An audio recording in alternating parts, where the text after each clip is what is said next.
ướp ốc con qua những ngày đông. Mẹ lại trông sông để con tắm mát chưa hè.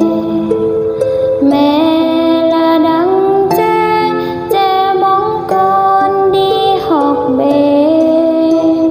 Mẹ là bờ đê để con vui với cành diều.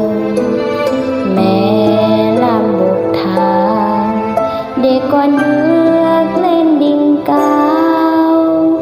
Mẹ là ánh sao để con nước ao bao điều.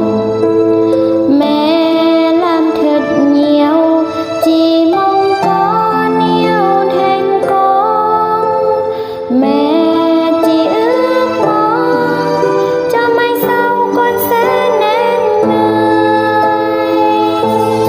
Mẹ ơi, con yêu mẹ nhiều.